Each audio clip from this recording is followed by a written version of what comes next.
Femme. Femme. Femme. Femme. Femme. Femme. Femme. Femme.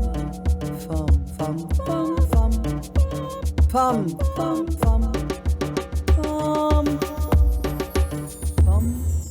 Bonjour, bonsoir, bienvenue sur le plateau de Femme, le magazine qui donne la parole aux femmes sur tous les thèmes, toutes les thématiques, les sujets qui nous intéressent. On parle politique, on parle économie, société, on parle culture, agriculture, on parle du monde, on parle de la Martinique et on parle des femmes. Sur ce plateau, le principe est simple, deux femmes qui sont avec moi et avec qui nous discuterons de tous ces sujets, en tout cas de leur parcours, et qui vont interagir aussi entre elles. La parole est libre, il n'y a pas de langue de bois, il n'y a pas de tabou. Vous êtes sur Zitata, restez avec nous.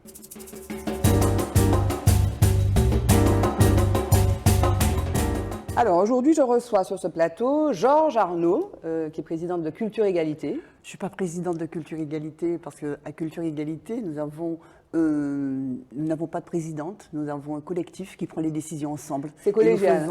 Oui, on fait l'expérience de la démocratie, tout est en consensus. Mais vous êtes quand même la figure de proue.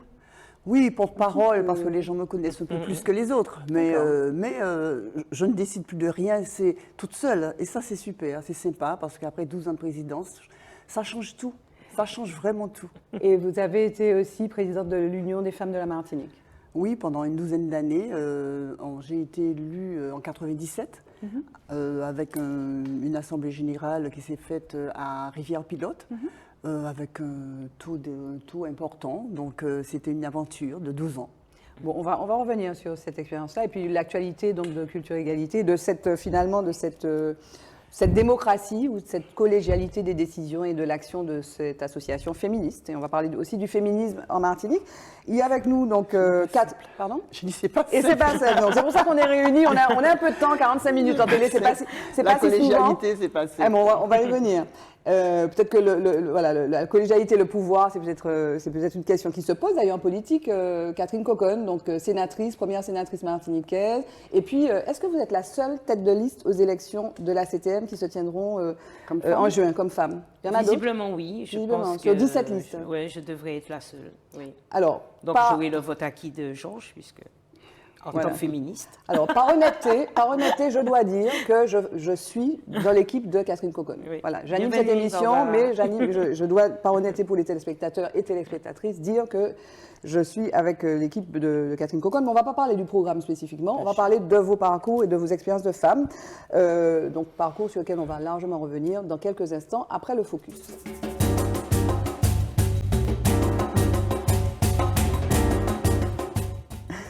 Alors, pendant les jingles, ces dames parlent donc de la collégialité et du pouvoir. On est déjà au cœur du sujet.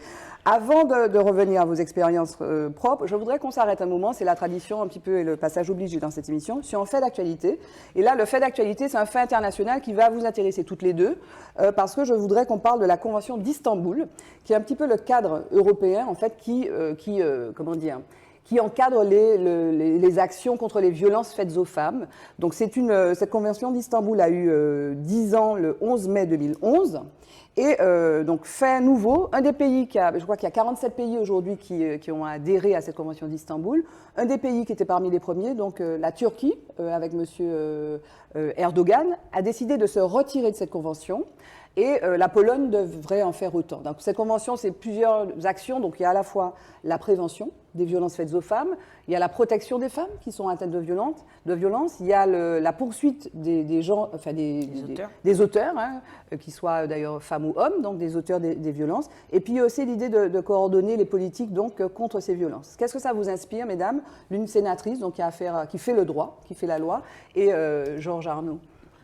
C'est dommage, moi je pense qu'on ne devrait pas être encore à une quarantaine de pays, ça devrait être quelque chose d'universel, parce que comment on peut encore se poser les questions de est-ce qu'on défend, est-ce qu'on souscrit à une démarche en faveur de la protection des femmes. Il y a encore trop de barbarie envers les femmes aujourd'hui dans le monde, il y a des images qui nous reviennent et des postures et des choses qui sont aujourd'hui totalement inacceptables. Moi, je parle volontiers de barbarie. Donc, il est temps que les choses changent et des conventions comme celle d'Istanbul devraient être aujourd'hui ratifiées par l'ensemble des pays, si tant est que l'humain est au fond et résolument décidé de s'inscrire dans le progrès. Alors Erdogan dit que en fait, cette convention d'Istanbul n'a pas fait avancer la cause des femmes, et puis que c'est une espèce de, comment dire, d'encouragement à l'homosexualité. Bon, donc, ça me fait rigoler. Il faut se dire quelle est la situation politique de l'Europe. La situation politique de l'Europe actuelle, c'est on est dans la montée du fascisme, on est dans la montée de l'extrême droite, et ce n'est pas étonnant que la Pologne fasse comme Erdogan. Il faut vous regarder ce qui se passe en Turquie. La Turquie, c'est poursuivre toutes les femmes. Elles sont emprisonnées, les femmes qui se mobilisent en Turquie contre les violences faites aux femmes et contre le système, contre la dictature de ce pays. La Pologne, là, a ratifié l'autre jour, a voté contre l'avortement. C'est-à-dire que tous les pays qui étaient des pays communistes, où l'avortement était clair et net et que les choses et les femmes pouvaient avorter comme elles voulaient, eh ben, là aussi, il y a un retour en arrière. Et là, il faut se dire que si l'Europe ne met pas les choses claires et nettes, c'est-à-dire par exemple que les droits humains, les droits des femmes pour adhérer à la communauté européenne doivent être obligatoires, on ne va pas avancer, on sera là, c'est-à-dire qu'on aurait dû les expulser de la communauté européenne, parce que ce sont des droits humains, les droits des femmes. Ce n'est pas une histoire de deux moon, quatre moon, ce sont des droits humains. Donc, et il faut qu'on fasse attention, nous, dans nos pays, parce qu'il y a une montée de l'extrême droite. Dans toute l'Europe, il y a une montée de l'extrême droite. En France, on voit bien un peu les chiffres qui ont été sur les présidentielles qui ont été présentés. Donc nous, on doit se mobiliser, et toutes les femmes et toutes les féministes et tout le monde, pour se dire que rien n'est acquis. Rien n'est acquis. Et donc, on est dans cette situation en Europe qui effraie toutes les féministes. Et c'est pour ça qu'on se mobilise dans la marche mondiale des femmes et tout le reste, quoi. Alors, le Conseil de l'Europe, donc, qui est un petit peu le gardien de cette convention d'Istanbul, procède de temps en temps à des rappels à l'ordre. Et par exemple, s'agissant de alors ils ont des procédures pour aller contrôler sur place les pays. Il y a des enquêtes de terrain par un organisme qui s'appelle le Grevio. Et alors, la France n'est pas exempte de remise, comment dire ça, d'alerte, on va dire. Le Grevio a par exemple noté, je lis que la France avait avancé sur le thème de la correctionnalisation des viols.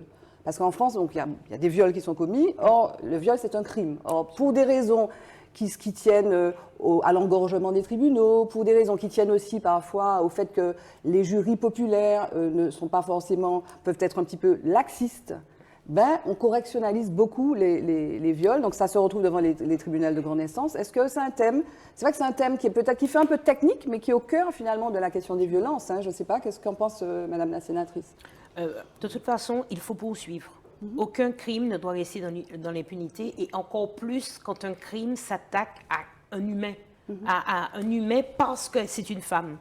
Voilà. Donc, ce respect que l'on doit à cette moitié de l'humanité ne peut pas rester, fait que des faits graves ne peuvent pas rester dans l'impunité. Quel que soit le fait, que ce fait soit du harcèlement moral, que ce fait soit du harcèlement physique, que ce fait aille jusqu'à des drames, il faut absolument que ces crimes, ces faits, ces délits ne restent pas dans l'impunité. Donc il appartient aux parlementaires, par exemple, que nous sommes, on a fait avancer des lois très symboliques récemment encore, de sanctuariser encore plus la protection et le fait que l'on lutte contre toute impunité. On n'a pas de droit sur l'humain, quel qu'il soit. Aucun humain n'a de droit sur l'humain. Donc, il faut poursuivre et il faut condamner. Et je suis entièrement d'accord aussi sur le fait que l'on demande aussi aux auteurs de rentrer dans des démarches pour se réconcilier avec eux-mêmes. Parce que souvent, il y a des hommes qui ont eu parfois des passés compliqués, qui sont complètement psychologiquement atteints et qui peuvent basculer dans une violence. Je suis, moi aussi, favorable à ce que ces personnes soient prises en main pour éviter des récidives et éviter aussi de reproduire, via leurs enfants, via ceux qui leur observent, des postures et des comportements qui sont inacceptables et qui ne doivent plus aujourd'hui exister. Peut-être un mot pour... Non, ce qu'il faut se dire aussi sur la question du viol, c'est une banalisation des choses aussi. C'est-à-dire qu'à la limite, quand les personnes vont devant les tribunaux, ces femmes, elles deviennent, ce sont elles qu'on accuse par toutes les questions qu'on leur pose. Et on est dans une société patriarcale, c'est-à-dire que, en fait, ou chercher quoi sur la question du viol. C'est encore le cas, ça? Oui. C'est encore le cas? Mais bien sûr. J'entends beaucoup ça. Vous étiez à quelle heure? Vous étiez là à quelle heure? Mais pourquoi vous êtes allé seul? C'est-à-dire qu'on oublie l'auteur. On oublie l'auteur et le fait que de faire et que les questions de viol soient en correctionnel, c'est un scandale. Comme vous l'avez dit tout à l'heure, c'est un crime. Mais c'est insupportable pour les gens d'imaginer qu'une femme violée, eh ben, un gars sera puni devant les assises. Et ça, c'est banaliser un peu les choses. C'est pas si simple que ça, genre. C'est pas si simple que ça parce qu'en fait, on se rend compte que devant une cour d'assises, c'est un jury populaire qui peut être beaucoup moins sévère qu'un jury professionnel. Oui. Et la question de la correctionnalisation, contrairement aux idées reçues, c'est pas que ce serait mieux, c'est plus sévère à la limite. Alors on pourrait s'en émouvoir, tout dépend des professionnels qui sont en face. Ici, les choses se passent, c'est très dur. Certes, mais je pense qu'il faut aller aussi, c'est vrai que ce sont des idées des fois un peu toutes faites, on va dire. Oui. Voilà, le jury populaire peut être à double tranchant. Mais là aussi, le jury populaire, c'est aussi une éducation de la population. C'est là aussi que se pose la question de cette société dans laquelle on banalise les choses. On est dans une culture du viol de toutes les façons, toute la journée, par les publicités qui existent, par les propos qui sont tenus. Les clips donc on est dans une espèce de banalisation. Et les jurés sont des gens qui sont dans cette ambiance-là, dans cette société. Donc, il y a aussi, c'est un problème global. C'est comme, par exemple, le harcèlement de rue. On a fait une formation sur le harcèlement de rue. Oui, soit. Mais c'est quelque chose de global. C'est cette société qu'il faut éduquer autrement. Et c'est tout le problème. Alors, on va poursuivre la discussion, notamment sur la formation qui s'est passée donc, autour de Culture Égalité. Je ne sais pas si vous en avez été à l'initiative. Donc, harcèlement de rue. Un petit break, un petit jingle, on aime bien la musique et puis on continue la discussion.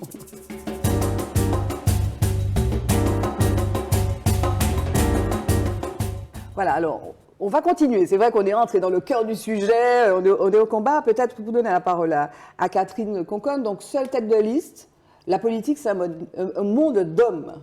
Oui, c'est un monde d'hommes parce que la société n'est pas faite pour libérer les femmes et leur laisser à la fois du temps et de la latitude pour pouvoir militer et aller également occuper des postes électifs. Bon, je le dis tout le temps et lorsque je suis dans des débats, dans des meetings, je culpabilise beaucoup les hommes. S'il n'y a pas plus de femmes impliquées en politique, ce n'est pas à cause des femmes. C'est vrai. Parce qu'elles sont laxistes, parce qu'elles n'ont pas envie ou qu'elles ont autre chose à faire. Non. C'est qu'on ne leur laisse pas souvent la latitude de le faire. Moi, j'ai des amis qui sont élus, leur position est très mal vécue par leur mari. Elles ont droit à des remarques. J'ai une amie qui me disait, quand je fais plus d'une réunion par semaine, j'ai droit à toutes les remarques du monde et à un museau allongé pendant 3-4 jours.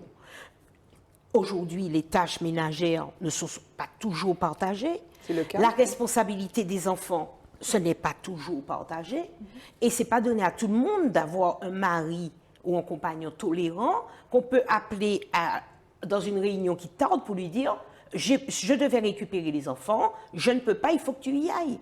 Il y en a qui rouspètent, il y en a qui n'y vont pas, sans compter le nombre important de femmes qu'on a, en particulier à la Martinique, qui élèvent leurs enfants seuls. La société n'est pas faite pour ça. Et s'il n'y a pas plus de femmes engagées en politique, ce n'est pas parce qu'elles n'en ont pas envie, parce qu'elles sont très présentes, mais porter la responsabilité d'une liste, d'un engagement et tout, ça dépend souvent de leur environnement familial. C'est très, très dur pour les femmes.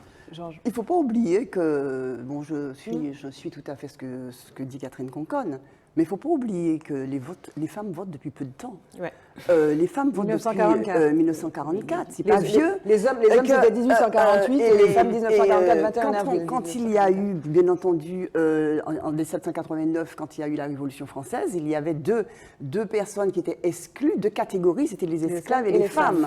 Donc là aussi, il faut se dire que s'il n'y avait pas des féministes qui s'étaient battues pour la parité, et je me souviens de certaines femmes qui sont actuellement dans les instances, qui nous disaient qui veut peut. C'est-à-dire que si les femmes quand les femmes veulent, elles peuvent. Non, Ou bien que les féministes étaient laides, moches et tout, dans ce débat que j'ai eu avec Marie-Alice André sur la parité, mais c'était un truc inimaginable. Et d'autres copines aussi que je vais pas nommer, qui m'ont dit après, bon, on regrette bien d'avoir tenu ce langage. Mais il a fallu que les femmes, les féministes se mobilisent pour obtenir en 2001 cette loi sur la parité. Et on voit la situation de la Martinique aussi, et la situation de la Martinique. Alors l'autre chose... C'est-à-dire par rapport à la présence des femmes. Ah oui, par exemple, 34 communes, effectivement, 34 communes femmes, et puis les premières adjointes ont disparu. Et puis les femmes parlementaires, c'est là, c'est 2017. Et puis là aussi, quand on parlait d'une culture commune, c'est aussi, on dit que les femmes qui vont aux élections, il faut aussi qu'elles soient sensibilisées et qu'elles soient féministes. Nous avons déjà fait des formations pour des femmes élues, on leur a proposé de venir, c'était pas pour les former au féminisme, mais sur la question, comment prendre en compte la question des femmes, on n'a eu qu'une femme qui soit venue. C'est-à-dire qu'elles ont même peur de venir à une formation, puis ils n'ont pas dit qu'elles sont féministes. Exactement. Mais c'est quoi être féministe? Non, mais enfin, c'est quoi, féministe, c'est défendre les droits des femmes. Oui, mais c'est vouloir une autre société. C'est vouloir une autre société plus juste, c'est tout. Et c'est une autre façon de vivre dans son quotidien vis-à-vis des femmes. Et là aussi, moi, je m'adresse aux femmes, là, en disant que nous devons aussi nous imposer dans notre liberté de se former, d'ouvrir l'esprit à autre chose. Et que se dire que si nous sommes éduqués. Non, mais je dis que nous sommes éduqués. Nous toutes, nous sommes dans un moule. Mais si on n'essaie pas là, de se dire, bon, il faut déconstruire cette société. Oui, mais Georges, je vous ai 2 secondes, mais Catherine, ça lui est plus ou moins facile. Vous avez évolué dans un milieu politique aussi. Oui, parce que mais toutes les femmes n'ont pas cette chance. Non, mais ce que je veux dire, je suis chanceuse parce que j'ai évolué dans une famille très militante avec des femmes qui très impliquées en politique, ma grand-mère, mes grands-mères, ma mère. Bon, j'ai été élevée dans ce milieu-là. Et puis, chez moi, dans ma famille, les femmes ont toujours eu un rôle très important et très respecté. C'est ma mère qui dirigeait tout dans le foyer. Les filles, on s'affirmait. Nous sommes 3 enfants, 2 filles et un garçon. Mon frère, il faisait pas n'importe quoi. On lui imposait de faire le ménage en même temps que nous, de s'occuper des choses réservées, entre guillemets, aux filles. Et on se battait. Hein. Une fois, ma mère est arrivée à la maison, elle a trouvé mon frère qui faisait la vaisselle. Elle lui a dit, comment? Pourquoi c'est à toi de faire la vaisselle ou sauter sur? Et moi, j'ai dit à maman, mais ça va pas, non? Et mon frère, aujourd'hui, il fait le ménage parfaitement, il repasse son linge parfaitement, il est très autonome dans ses tâches ménagères. Donc, c'est une culture, mais c'est vrai que j'ai aussi la chance d'avoir un compagnon à qui ça ne pose pas problème, ce qui n'est pas donné à beaucoup de femmes. Il m'est arrivé au conseil municipal de Fort-de-France d'avoir des copines qui me disaient, tu veux pas appeler mon mari pour lui dire qu'on n'a toujours pas fini, parce qu'il va pas me croire. Je dis, crois. Mais pour qu'on arrive un petit peu à ce que nous ayons il y a ce qu'on appelle la conscientisation des femmes, parce qu'on est dans ce moule. Et c'est pour ça que nous, à Culture Égalité, notre cible privilégiée, ce sont les femmes. Parce que si on n'arrive pas à les amener à déconstruire ce système pour qu'elles puissent comprendre qu'on est dans un système qui a été bâti dans des rôles hiérarchisés. Et par des hommes. Oui, bien entendu. Et des rôles dévalorisés, elles ne vont pas évoluer. Et ces petits groupes que nous voulons faire, des petits groupes de conscientisation, c'est fondamental. Et c'est comme ça qu'on va élever les enfants autrement. Et qu'on va se dire, mais c'est pas une fatalité, et qu'on va déconstruire, qu'on va comprendre pourquoi on arrive à la violence, pourquoi on arrive au sexisme, et qu'on puisse répondre autrement à ces choses-là. Et les groupes de conscientisation, comme faisaient les femmes dans les années 70, elles avaient ces groupes de conscientisation. D'éducation et de conscientisation. Mais bien sûr, et ça c'est fondamental. Et c'est comme ça qu'on va se trouver avec des femmes qui arriveront aux élections, et qui vont se poser la question, quand on est dans une plénière, comme dit Daniel Magloire, sur un dossier sur la pêche, où sont les femmes, comment elles sont traitées, et voilà. Et chaque fois qu'il y a un dossier, on doit poser la question des femmes dedans. Et c'est ça qui est important. Mais est-ce que la politique, je crois que je vous avais posé la question à l'époque, Catherine, le 8 mars, il y a 2-3 ans, est-ce que la politique, c'est pas, par ses pratiques, un monde un peu violent qui serait un peu masculin? qui ferait que les femmes, au-delà des difficultés d'organisation, etc., seraient rebutées à rentrer dans ce monde-là avec une espèce d'image de combat de coq, de bomber le torse. Est-ce qu'on n'est pas dans ça, dans cette espèce de... C'est un monde de passion, et qu'on le veuille ou non, c'est un monde aussi de rivalité. On a des adversaires, mais bon, il ne faut pas faire attention qu'à ça. Il faut aussi aller à l'essentiel, s'arc-bouter sur les projets qu'on veut présenter et tout. Et puis bon, le reste, c'est l'écume des vagues. Il faut vraiment aller au fond. Et je pense qu'au contraire, la présence des femmes peut amener autre chose dans le débat politique. Parce qu'elles ne sont pas dans la conquête bête et méchante permanente du pouvoir, en sortant les muscles, à qui aura le plus de muscles. Non, on a à dire des choses, il faut le dire. Et comme le disait Georges, et elle a raison, il faut que dans toutes les politiques publiques que nous présentions, il faut qu'on puisse dire, mais au fait, les femmes, elles sont traitées comment dans telle et telle chose. Je prends un exemple. Pour des plénières qui commencent à 9h, à 9h du matin et terminent à 21h, comment on gère les femmes? Comment on gère le fait que la femme va peut-être récupérer ses enfants? Qui est-ce qui va les garder? Ou l'homme aussi, d'ailleurs. Oui, mais c'est souvent la femme. C'est souvent la femme qui aura le problème. On est dans une culture masculine de la disponibilité. Et c'est ça, on est dans la culture de la disponibilité qui est une culture masculine. Et là aussi, si nous gérons les choses autrement dans une plénière, comme ça se fait dans les pays nordiques, dans des plénières, les choses se terminent à une certaine heure. Et ça, c'est et les hommes et les femmes, de toutes les façons. Parce que là, on peut, de toutes les façons, les gens parlent moins inutilement, et là, les choses vont nettement plus rapidement. Et là aussi, sur la question des femmes, je pense qu'il est important aussi que nous, dans les plénières, qu'on puisse, quel que soit, s'auto-former, parce que quand on arrive dans une plénière avec son dossier et qu'on connaît les choses et qu'on arrive avec, même si on se dit, bon, t'as qu'à être des féministes et tout le reste, ben, et puis quel que soit le dossier qu'on va traiter, que ce soit pas spécialement sur la question des femmes, mais les combats de coq, là, ils vont tomber tout seuls. Hein. Ils vont tomber, parce qu'ils ne sont pas plus futés que nous, ces hommes-là, puisqu'on accepte toutes sortes d'hommes, on va pas dire des adjectifs, mais et les femmes sont mais là, il faut qu'elles fassent leur preuve 10 fois plus, partout. Les choses n'évoluent pas, Georges? Je ne suis pas sûre. Et parce que je ne suis pas sûre parce que nous devons nous dire qu'il faut qu'on a cet effort intellectuel à faire, qu'ils ne le font pas. Et ils ne le font pas. On n'existe pas. L'effort intellectuel souvent n'est pas fait. Donc nous avons une capacité à porter les choses parce que non seulement, bon, je me souviens qu'il y avait un gars qui m'avait détesté quand j'avais dit ça, nous sommes des expertes du quotidien. Et on sait ce que c'est qu'être experte du quotidien. Vous approuvez. Et donc, on sait comment... et donc, et il y a des hommes, bien entendu, dans l'Assemblée qui vont nous suivre, ça c'est sûr, on pourra faire des alliances. Mais il faut que ça soit soutenu par un bagage, un background théorique, idéologique, et puis savoir aussi quelle société on veut. Et c'est ça qui fait la différence. Hein. Quelle société on veut. Est-ce que finalement, pour que les femmes soient plus nombreuses aussi, il faut probablement éduquer, donc c'est ce dont vous parlez, conscientiser, et puis il faut amener les femmes à se faire confiance aussi. Non, et puis il faut que la société soit faite autrement. On a un pourcentage de femmes qui travaillent. Un taux, ça a été la chose la plus importante sur les 30 dernières années, la montée des femmes dans le monde du travail. Mais comment la société a reçu ça? Il n'y a rien qui a été organisé pour ça. Comment vous n'avez pas les crèches à 4h30, on vous appelle pour vous dire on va mettre votre enfant à la gendarmerie.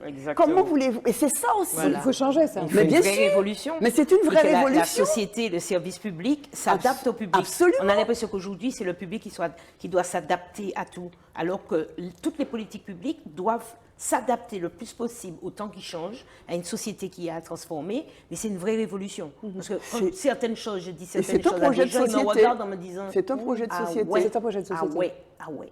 Mais quand je vous donne l'exemple de l'Allemagne. L'Allemagne, c'est un pays, l'Allemagne de l'Est, un pays communiste. Bon, ils avaient le haut dérive, enfin, tout. Bon. Les femmes n'avaient aucun problème, ni pour avoir un avortement, ni pour faire garder leurs enfants. Mais quand l'Allemagne, il y a eu le mur, quand le mur est tombé, 89. mais ça a été, les femmes se sont retrouvées, mais vraiment mal, quoi. Maintenant, en Allemagne, comme pour faire garder un enfant, c'est la croix et la bannière. Les gens ne font pas d'enfants. La France est un des pays où le taux de natalité le plus élevé en Europe.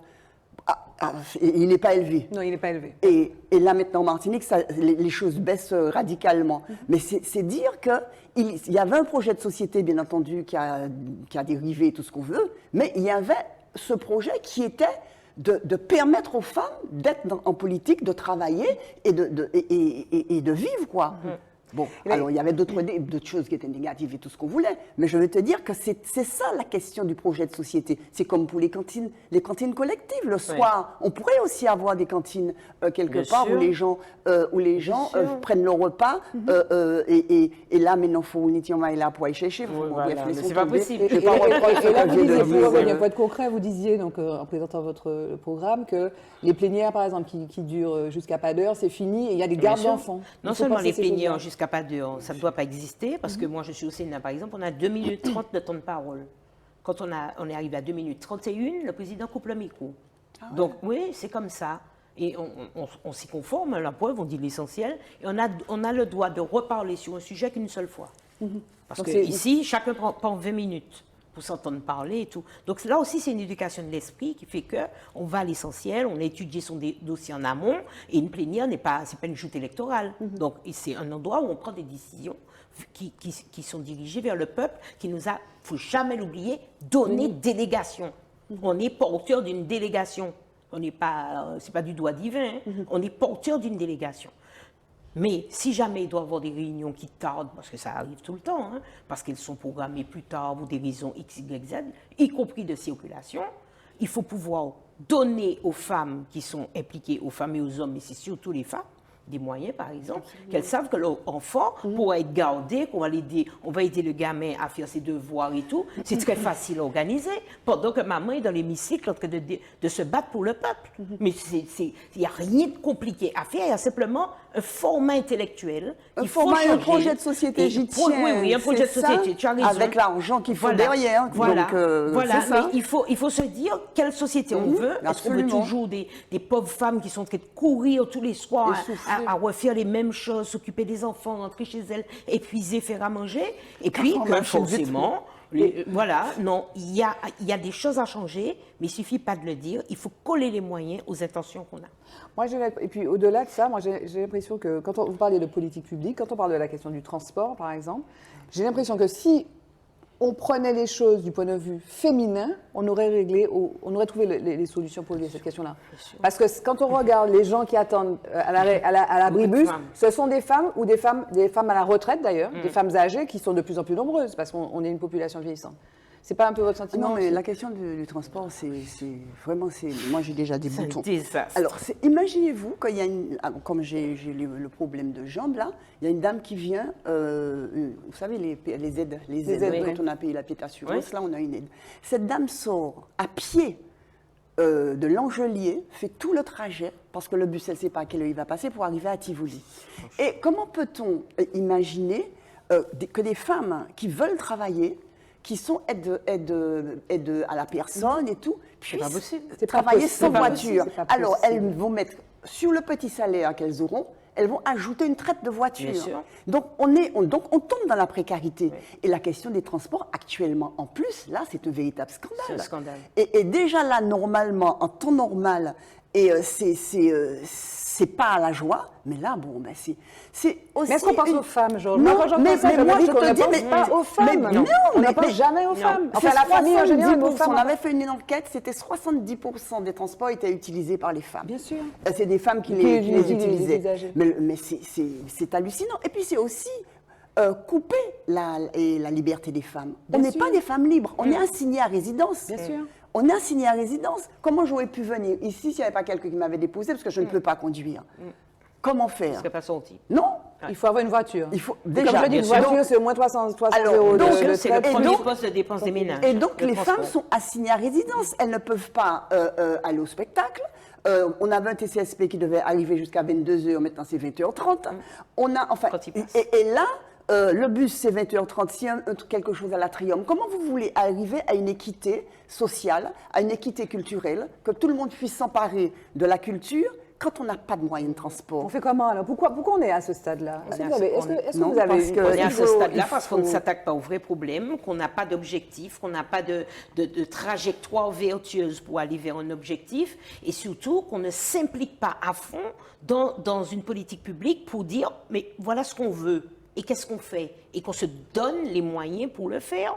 C'est tout. Mais les hommes n'y ont On- jamais pensé, Catherine? Non, en plus, c'est pas leur problème. on pense beaucoup les politiques publiques et on évalue les politiques publiques uniquement à l'aune de millions. Oui. Exact. Quels que soient les bilans qu'on va faire, il y en a qui circulent en ce moment. C'est tant de quadricolores, millions, beaucoup de 483 photos. Non, mais- millions. Ouais, et puis- que des millions. Quelle est l'efficacité envers l'humain? Parce que c'est pour l'humain qu'on travaille. Non, on n'est pas dans Non, l'intérêt on s'en général. fiche. Et c'est ça la On s'en question. fiche. On n'est pas dans l'intérêt général. Quand on est dans l'intérêt général, mais on pose les problèmes. Et d'ailleurs, ce que nous proposons souvent, tout le temps, c'est qu'il y ait à côté du conseil municipal, à côté des assemblées, qu'il y ait une assemblée de femmes Oui. qui peuvent dire aux gens, bon ben, Attention. voilà Attention, ce c'est que ça la nous- réalité, voilà ce là, que c'est nous la voulons. réalité. Mais et là, comme il y a une assemblée de jeunes à côté du conseil municipal, ça peut se faire aussi. Donc, parce qu'on a besoin d'aller plus loin. Et après, on n'en aura plus besoin. Oui, il faut aller on n'en plus aura loin plus et besoin. vite, Donc, et on n'est vite. pas dans l'intérêt général. Vraiment, et puis, la question, et puis on est dans une société machiste. Il ne faut pas oublier Oui. ça. On Oui. est dans une société de domination masculine. Oui. C'est ça qui nous Comment guide. changer les choses alors, Georges? Eh ben, Par faut ces femmes l'éducation, par plein de choses. faut ces femmes bout sous des pattes d'Eyo, et là, elles donneront une autre éducation à leurs enfants. Voilà. Elles vont plus dire à leurs enfants, ben là, j'ai coq moins, mi poule moins. Marie Elles vont Poulet dire. Des pitons, mais ça nous se qu'a dit dit tout ça, ça. Georges. dit Mais- ça. Mais des pitons, nous C'est-à-dire qu'a qu'on dit que éduque, des pitons on ont éduque. qualité, Et on Georges. va Des éduquer. pitons ont Il y a eu des qualité, évolutions Georges. quand Oui, il y a même. Il y a des des évolutions, évolutions. mais trop Mais lentes. c'est pas nous c'est pas nous qui avons les médias. C'est pas nous qui choisissons les clips qu'on va T'as passer vu, à la télé. 2021, on fait forme, hein, quand même. Alors, regarde, la fête des mères est là. Vous avez vu les affiches? Bon, c'est un retour en arrière. Oui, Quand on a vu ménager. ça, Les c'est un- ménagers. mais avant, ils ne mettaient pas femme, ils mettaient les trucs. En fait, depuis quelque temps, on a vu sur les dernières années, il y avait. Mais là, mais c'est un vrai scandale. C'est-à-dire que c'est rose et puis donne ça à ta maman et c'est qu'est-ce qu'il y a dessus? Un aspirateur un robot automatique ou micro-ondes. bien pour acheter une Audi, voici. Qu'est-ce qui permet ça? Qu'est-ce qui permet ça aujourd'hui en 2021? Eh ben, parce que il y a un retour en arrière. Moi, je Oui, pense mais- qu'il y a un retour en arrière. C'est quoi? C'est C'est quoi? un problème de culture, c'est un problème c'est, d'éducation. Moi, je milite par exemple pour qu'on rajoute dans les programmes scolaires, sur le temps scolaire, ce que j'ai appelé l'heure de nous-mêmes. Autrement dit, ce moment d'éducation, parce que l'école il se résume beaucoup à l'enseignement, ce moment d'éducation de 1 ou 2 heures par semaine où il y a des gens, ben, comme Georges Arnaud, qui pourraient venir parler à des filles, à une assemblée de filles et de garçons qui sont lycéens ou collégiens, et puis leur dire, mais attendez là, vos relations entre copains garçons, copains filles, comment vous voyez les choses, et casser des codes petit à petit, pour que lorsque l'enfant sorte du système scolaire, qu'il ait reçu certes un enseignement qui lui permet de savoir compter, savoir chanter, savoir écrire, parler anglais, français, espagnol et tout, mais en même temps que ce système dans lequel il passe le plus clair de son temps de vie agisse aussi sur ses comportements à venir, qu'on puisse former des adultes, pas seulement sur la partie instruction, enseignement, mais également sur cette noble partie de l'éducation qui fait que quand le gamin sortira du bac, il sait qu'il n'a pas à se comporter comme ça avec sa copine et que dans sa tête, les codes qu'il a peut-être appris à la maison par le comportement du père, y compris de la mère et tout,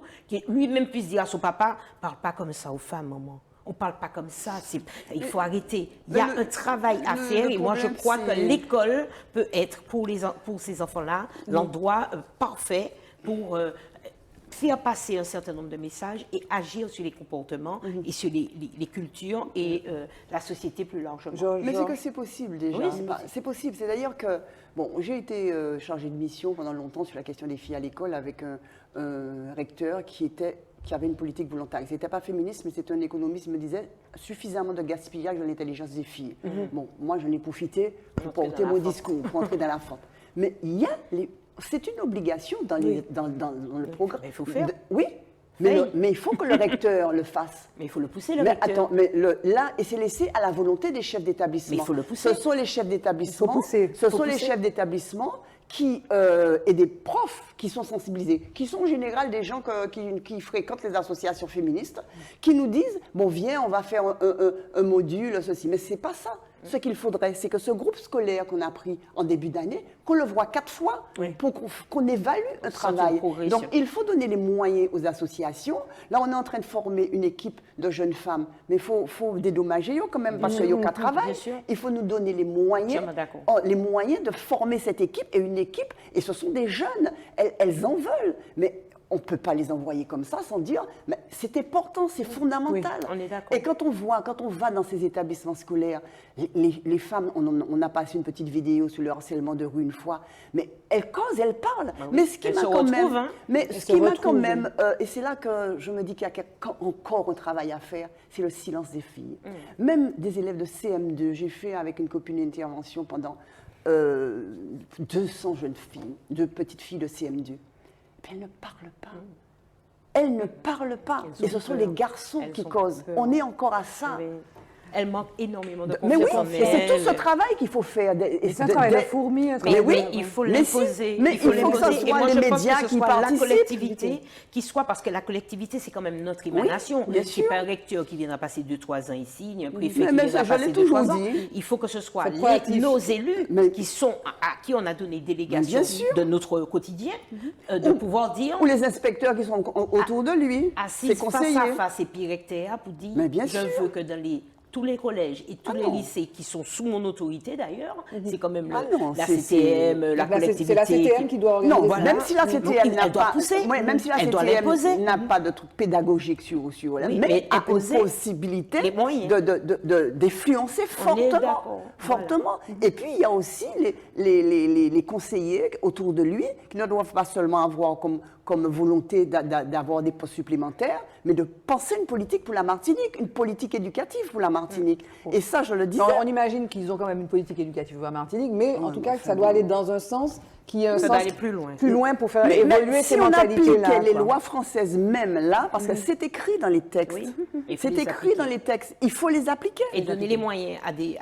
associations, leur donner des moyens, qu'elles soient des partenaires du service public, labellisées comme telles, qu'elles ne soient pas en souffrance à attendre 2-3 ans pour toucher une petite subvention de 350. Non, mais vous ne payez pas. Hein. Mais il faut aller pour dire, on va payer des gens, qu'elles aient les moyens au moins de payer leur local, de payer leur formation et tout, parce que ce sont des partenaires du service public, et ce sont surtout grâce à ces gens-là qu'on peut avoir une influence globale sur la société. Et c'est ça le rôle du politique. C'est l'influence sur la société, le mieux-être et le mieux-vivre. Et l'école, c'est là où sont les jeunes. Par exemple, c'est là où sont les jeunes. Et partout, nous disons, par exemple, nous l'avons dit depuis des années, la collectivité territoriale qui est en charge de la formation professionnelle, nous avons toujours dit qu'il faut un module. Tous les gens qui demandent de l'argent à la CTM pour la formation professionnelle, qu'ils doivent mettre, pour avoir les sous, il faut absolument qu'ils aient un module sur l'égalité homme-femme et la lutte contre les violences faites aux femmes dans les... Mais ça n'a jamais été fait. On m'a répondu une fois. C'est entendu. Oui, non, mais c'est le basique. C'est le basique. C'est-à-dire que vous voulez absolument, vous devez présenter votre programme avec ça dedans. Voilà. Si vous n'avez pas présenté votre programme avec ça dedans, vous n'avez pas les subventions. Ce sont des clauses qu'on doit insérer, comme à une époque on a mis les clauses d'insertion. Voilà. Il nous reste une minute, parce qu'on a quand même, on en parlait avant l'émission, Georges, il y a un problème de rapport entre les hommes et les femmes dans ce pays-là. D'écoute, d'entente, de couple aussi, non? Oui. C'est-à-dire que, moi je pense que... L'impossibilité du couple. Je ne sais pas si c'est l'impossibilité du couple, mais c'est que on se rend compte qu'il y a de plus en plus de divorces, ça c'est évident. On a des femmes qui, même si on est loin il y a encore la Martinique et la Guadeloupe, ce sont les pays où il y a le plus de violence parmi les départements français. Mais les femmes dénoncent beaucoup plus rapidement les violences. C'est aussi le travail des associations féministes, de certaines associations féministes ou autres qui font ce travail. Mais il y a cette progression des femmes aussi dans leur tête qui n'ont plus envie de subir aussi certaines choses. Oui. Et donc, on a il y a une cassure de toutes les façons. Il y a une cassure actuellement et il faut déconstruire tout ça pour qu'on reparte sous d'autres bases. Pour cela, il faut de l'audace, il faut de la volonté, de la détermination et surtout que les femmes n'aient pas peur. Oui. Voilà, il faut lever les la peurs. question de la peur et puis qu'on puisse se dire qu'une femme, c'est un être humain libre. Exactement. Alors c'est très important C'est, cette notion de liberté. Ah non, mais la question de la liberté, bon, je vais laisser, mais c'est fondamental. Comment peut-on se construire, comment peut-on construire un couple sans que chacun et chacune, dans le respect et dans la confiance, se sentent libres. Voilà. Et ça, c'est la base d'un être humain. Mais C'est comme la liberté. comment vous distillez ou instillez cette notion-là auprès des femmes qui viennent à Culture Égalité? Eh ben, c'est-à-dire que nous avons fait quelque chose de très sympa. On a fait un manifeste, d'ailleurs, qu'on va présenter certainement aux élus. Un manifeste sur la liberté. Notre 8 mars, c'était sur la liberté. On l'a joué sur la place publique. Mais les jeunes femmes qui l'ont joué, elles sont sorties transformées. C'est pas Jorando qui dansait sur la place, hein, parce que bon, ça va, on a fait 6 classes. Donc, ce sont des jeunes femmes. Mais elles sont sorties de là, bon, premièrement, mais complètement transformées. Il y en a une qui a vu quelqu'un à qui elle n'avait jamais dit ce qu'elle avait à lui dire. Comme par hasard, elle est sortie de là et elle lui a tout dit. Parce qu'il y a ce texte que nous avons fait, c'était tout ce que nous venons de dire, elles l'ont joué. Et c'est ça qu'il faut faire avec les femmes, les faire jouer par du théâtre forum, par du flash mob et tout le reste. Et puis, et voilà, donc comment leur dire? C'est cette conscientisation qui passe par des outils qui ne sont pas des discours théoriques. Hein. Le discours théorique, c'est fini, ça. Et alors, vous allez plus loin. Dernièrement, donc, vous avez il y avait cette formation contre le harcèlement de rue, parce que ça, c'est une réalité. Là, les femmes ou les hommes qui ne peuvent pas s'empêcher de faire du psy dans la rue, comme si... Et puis c'était que le psy. Oui. Voilà, c'était que le psy. Non, mais c'est-à-dire que moi, j'ai été surprise de voir la réaction, c'était au lycée à Cajou 2. C'était des élèves de Bac Pro. Donc, on était allé projeter normalement Rebelle et Marronne, qui dure 35 minutes. Et j'ai dit aux jeunes femmes, bon, on ne va pas présenter Rebelle et Marronne seulement, donc ils font un petit coup bien féministe là. Et on va leur présenter la petite vidéo sur le harcèlement de rue. Une vidéo très hard que nous avons faite. Mais les jeunes femmes qui ne parlaient pas de Rebelle et Marronne, elles se sont mises debout tout de suite. Elles nous disaient, mais madame, pourquoi notre corps intéresse les gens comme ça? Et on a fait un jeu de rôle. Et elles répondent, et puis on les voit, les petits gars jouent, et les harceleurs, et elles sont dans un coin de la salle. Je leur dis, mais elles nous disent, mais on a peur, on est terrorisés. Oui. Et elles disent, mais qu'est-ce qu'on peut faire? Et c'est ça qui est grave, c'est qu'on est dans la fatalité. Oui. Qu'est-ce qu'on peut faire? Qu'est-ce qu'on répond aux jeunes filles, Catherine? Pourquoi notre corps il faut leur donner de l'assurance. Il faut déjà qu'elles aient conscience du corps. Mais cette formation a été intéressante. Le corps n'est pas une marchandise. Il faut aussi leur expliquer que ce qu'elles voient dans les clips et tout, c'est pas ça. C'est pas la réalité. Et puis c'est un tout, voilà. quoi. Et puis il faut leur redonner de la confiance. Moi, je trouve qu'il y a cette absence de confiance, il faut leur donner des exemples. Oui, il faut bien leur donner sûr. des exemples. Mais vous êtes des exemples qui nous imprègne de cette notion de fierté, de considération. Beaucoup de jeunes filles, moi aussi je fais les lycées, les collèges, m'en sollicite beaucoup et je le fais volontiers. Je crois beaucoup à la jeunesse, il faut aller leur parler. Et face à moi, j'ai souvent des jeunes filles qui me disent « on ne va jamais y arriver, madame ». Oui, parce que... C'est pas possible, c'est pas possible.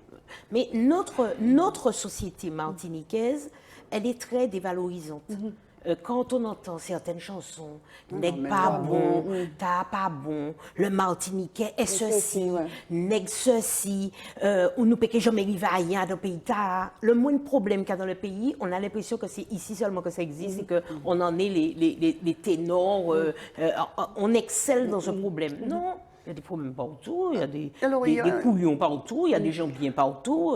Il faut arrêter. Alors c'est peut-être cette société esclavagiste qui a peut-être fait que souvent pour maintenir l'ordre, la confiance n'existait pas. Hein. Parce que si peut-être on n'avait pas, pour que l'ordre soit maintenu, il fallait bien sûr casser la confiance des gens, leur faire croire qu'ils n'arriveraient jamais, ni à vivre tout seuls, ni à se libérer, ni à s'alimenter, sans qu'il y ait une domination qui les tienne. Tout ça se tient hein, quand il y a des gens qui vous disent qu'il faut passer le plus mot sur toute cette histoire parce que c'est fini. Non, ça nous manque. Catherine, il faut aussi se dire que ce manque de confiance en soi, ça existe aussi dans d'autres pays. Oui. Il faut se dire aussi que, et là, on est dans cette société qui prend, je suis désolée de le dire tout le temps, dans une société de domination. Et là, les femmes elles sont persuadées que c'est une fatalité. Et tout ce qu'on nous montre, la société pornographique dans laquelle on est, tout montre quand on montre les clips dont tu parlais tout à l'heure, on voit ces femmes, les hommes sont toujours habillés en haut et les femmes sont toujours à terre. Exactement. Donc, ce sont des schémas qui rentrent dans la tête des gens. Alors, je voulais quand même revenir sur quelque chose, sur la question, on me dit toujours, les garçons. Je disais justement dans ce truc sur le harcèlement de rue, je dis aux petits garçons, il me dit, si c'est ma maman, je rentre sur lui. Et je dis, ce sont tes copains. Ah, je rigole. Je dis, mais là, tu es en train de cautionner. Donc, on a fait ce jeu de rôle. Je leur dis, mais là, les hommes ont un rôle à jouer. Nous sommes une association non mixte. Notre public, ce sont les femmes. Mais les hommes ont un rôle à jouer. Bien sûr. Ils ont, ne serait-ce qu'en direction de leur père, des hommes à côté d'eux. Oui. C'est-à-dire que si vous réagissez en disant à un gars qui fait du harcèlement ou bien qui dit des mots, des propos sexistes, et que si ces hommes qui se disent pro-féministes, j'aime les femmes, vous savez l'histoire de j'aime les femmes, là, et tout, donc on va changer ça. C'est votre rôle. Nous avons notre travail à faire, nous, mais ils ont un travail à faire aussi qui est énorme, peut-être plus important que le nôtre, parce qu'ils risquent encore plus, puisqu'il y a écrit Yuma Koumé, d'autres et tout. Et ils ont un travail qui est fondamental et qu'ils doivent faire. Et il faut qu'ils en prennent conscience et qu'ils soient des alliés en faisant ce travail-là du côté des hommes. Alors, on pourrait rester très longtemps à discuter, mais le temps est presque fini. Question aussi un peu rituelle. L'homme qui vous a le plus influencé, Georges? Qui m'a le plus influencé? Ce serait prétentieux de dire que c'est oui, qui vous a marqué, qui vous a influencé, qui a été sinon un exemple, quelqu'un qui a été important dans votre vie. Bon, si c'est à l'international, je dirais que le Che Guevara était un homme important pour moi. Si c'est dans ma vie quotidienne, je dirais que c'est mon mari, Gilbert Pagou. On aime beaucoup Gilbert Pagou. Tonton Gilbert. Catherine, l'homme qui vous a le plus influencé? Aimé Césaire. Ah, je crois savoir. Un vrai progressiste. Plus je le lis, plus je découvre et plus je me rends compte que cet homme avait une ouverture au monde, était très, très, très moderne déjà dans sa façon d'être, de fonctionner. Et chaque jour, je découvre une petite subtilité supplémentaire qui me plaît beaucoup. Est-ce que vous connaissez des extraits de ses poèmes? Certains, oui. Vous pouvez, alors je demande à Stella de pousser la chansonnette dans une précédente émission. Est-ce que vous pouvez nous dire un petit mot d'Aimé Césaire? Quelques vers. Quelques vers d'Aimé Césaire. Il y a un poème que j'aime beaucoup qui s'appelle Parole due. D'ailleurs, c'est le poème qui a été lu quand son cercueil quittait le stade de Dillon et qui se termine par 3 phrases. Je le connais entièrement, mais je ne vais pas le lire, il est très long. Qui se termine par 3 phrases, pleines d'espoir, que ton fil ne se noue, que ta voix ne s'éraille, que ne se confinent tes voix, avance. Alors, c'est presque le mot de la femme. Le mot de la fin, ce sera juste après le jingle pour écouter un petit peu de musique encore.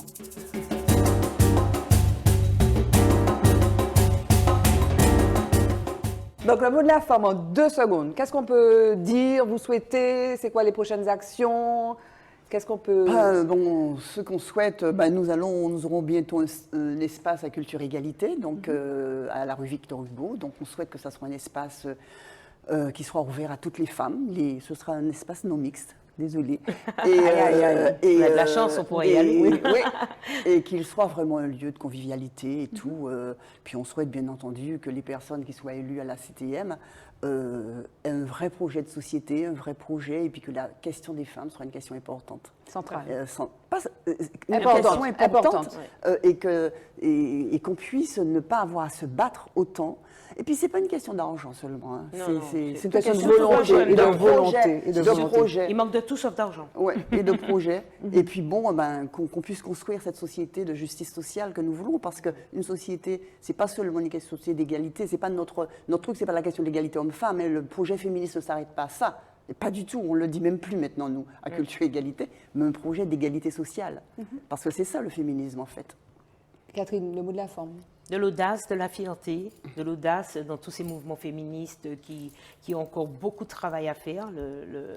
L'œuvre n'est point finie, comme dirait le poète, mais également que toutes ces initiatives soient accompagnées, parce qu'elles souffrent trop dans leur quotidien alors qu'elles accomplissent un rôle majeur, parce que l'essence même de notre engagement politique, c'est la transformation de la société. C'est pas distribuer de l'argent, c'est pas faire des routes et tout, c'est transformer la société. Voilà. Alors, on a parlé du transport, on en a parlé politique. Quand on parle effectivement d'inégalité, on parle de pauvreté, on parle aussi beaucoup des femmes qui sont aussi concernées. Quand on parle d'élection aussi, elles votent. En tout cas, mesdames, merci beaucoup d'être venues sur ce plateau. Merci d'avoir honoré ce rendez-vous. Donc nous, on se retrouve dans quelques temps avec un autre épisode de Forme, avec d'autres femmes tout aussi extraordinaires et inspirantes que celles que j'ai reçues, que j'ai eu le plaisir de recevoir cet après-midi, aujourd'hui, sur le plateau de Zitata. Restez connectés. Merci. Allez, bonne soirée. Au revoir.